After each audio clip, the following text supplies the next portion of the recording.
Thanks for finding my channel. This is my backgammon learning journey, which I want to share with you because it's the best game ever.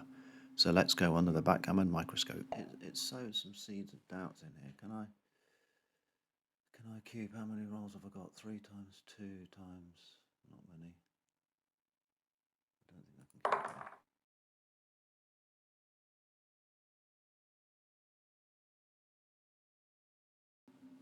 You can hear me starting to count here. That's the data, XG data, that confirms it was a cube. So I started out on the right track but then gave up counting. Those checkers that I've circled in red, they can all be hit. The ones at the top can be hit from the bar, and the one at the bottom can be hit after you come off the bar with a different checker.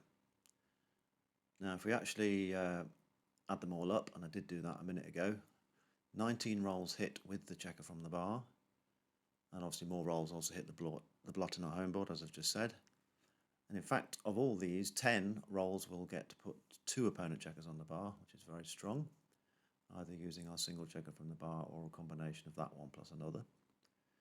Now, if that's a bit daunting, and it is counting that, why don't we just count the rolls that won't come off the bar in the first place? And that's double threes, double fives, double sixes, 6-5, 6-3 and 5-3. So that's a total of 9 rolls don't come off the bar for me. And there are 4 rolls where I do come off the bar, but then I can't hit anything. And that is the roll of 5-1 and 5-4, or 1-5 and 4-5, depending on how you look at it. So in total, 13 rolls are bad for us, but 23 rolls are either good or very good. Now, as a ratio, you can see that quite possibly puts me in the doubling window. And if you look at the rest of the position, with white already having a checker behind our 4 prime, that would nudge me towards a double. And I chickened out because I didn't go through with the process of adding these numbers up. It doesn't need to be super precise. I just need to start the process, and I probably would have realised quite quickly, oh, there actually are a lot of rolls here that can hit. And on that basis, I probably would have queued then. Definitely too good now. There's just no doubt about that.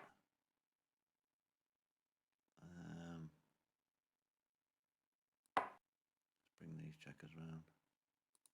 Actually, let's bring that because I might get a cover.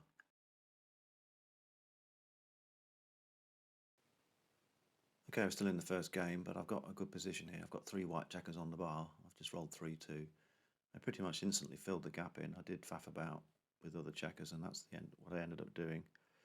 The move in red. In black arrows, that's the correct play. The reason being, I've still got a 4-point board, but I've now got a 4th white checker on the bar. It's not as pretty because I haven't made my prime's got a gap in it, but 4 checkers on the bar is clearly a lot better than 3. We always need to play the best play in backgammon. Always need to make the best play that's got the most winning chances, and this has. So there's no excuse for not doing it. Who says that white gets to not be attacked even more? A little surprised he didn't go for a hit there.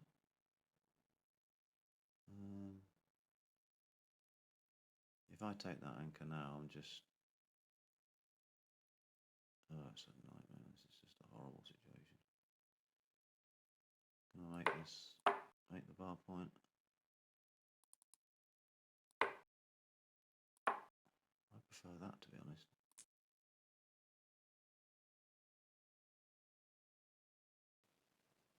This one wasn't an easy roll to play, actually, 4-1. I do butcher it, that's how I played it. And I sort of half got it right in the sense that 6-5 was part of the correct play.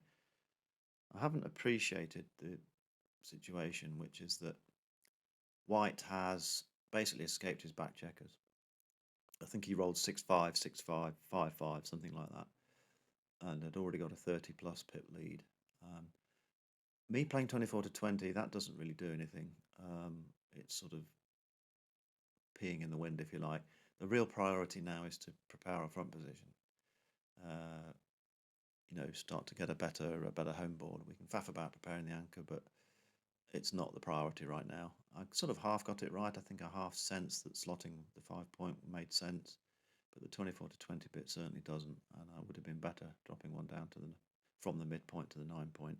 I'm not so sure hitting there made sense, actually. I can come out on the 1 and make a 4 prime, come out on the 5, stay back for contact and just build for the future. I'm not miles behind. If I come out on the 1,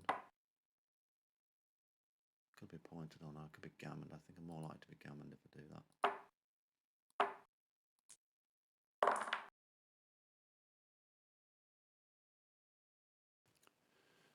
This is a carry on from the move just before. It's only 3 or 4 rolls later. I still haven't appreciated the position, which is that I'm a long way behind in the race and I need to stay back for contact. So making the 5-point anchor is not doing that. And also it turns down the opportunity to make a 4 prime. If we come out on the 1, that's what we can do. So that's better overall.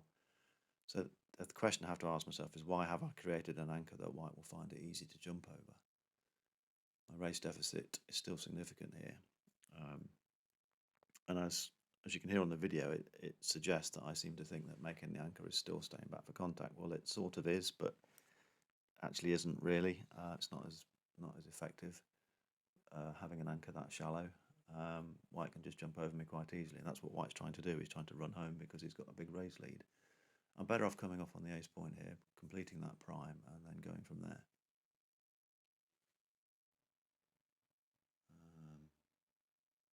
I can go here, because if he hits, he'll leave another one.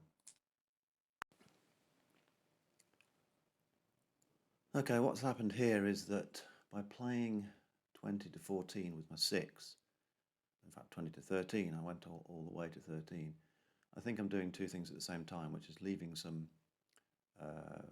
hitting possibilities and getting a checker a bit nearer to home, which is true, but I need to prioritise the main deal, which is that I need to give myself more numbers to hit white. The way I do that is to split those back checkers. Now if white rolls not any, but some 4s, 5s and 6s, he will inevitably leave a shot. And if I've got 2 checkers there on different points, I'm more likely to hit him. That much is clear. So although I've tried to be sort of clever and done 2 things at once, that's not been good backgammon. It's better to prioritise what's really important, and on this occasion that's giving myself the most numbers to hit white. I think that if he had have cubed there would have been a mistake. Can't move that, which is crap. Don't want to bury a checker. That sort of makes some sense because I've got covering numbers, and it reduces the numbers he can hit me with.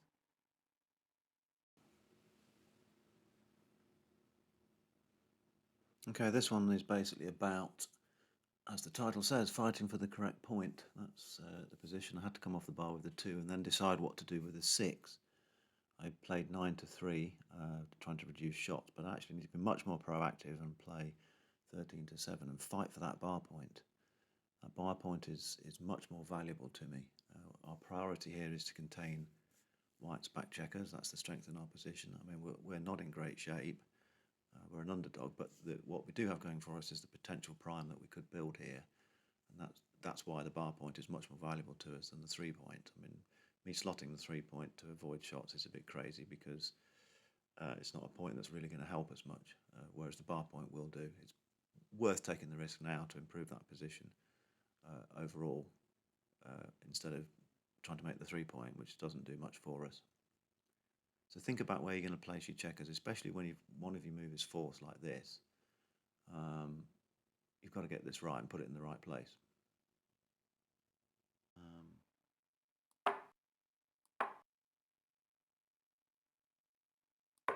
2 on the bar is the strongest by far.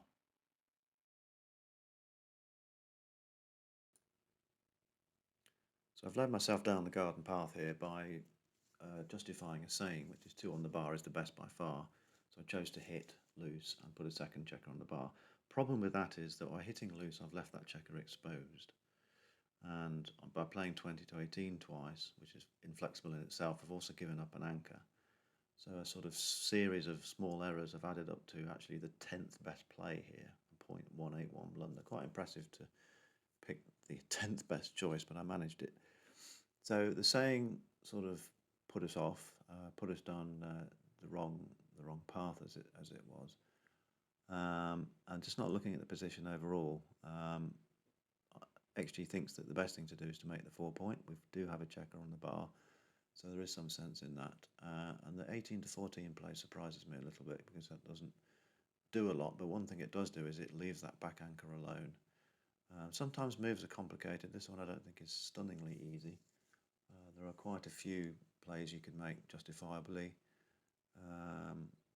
that you'd be not too unhappy with, but the one I chose was bad, and it all came about from trying to follow the saying 2 on the bar is the best by far. And as I've said, there are no absolutes in backgammon. There are rules that apply most of the time, and that one probably does, but on this occasion it didn't. Thanks for watching my video. Hopefully you'll join me another time soon.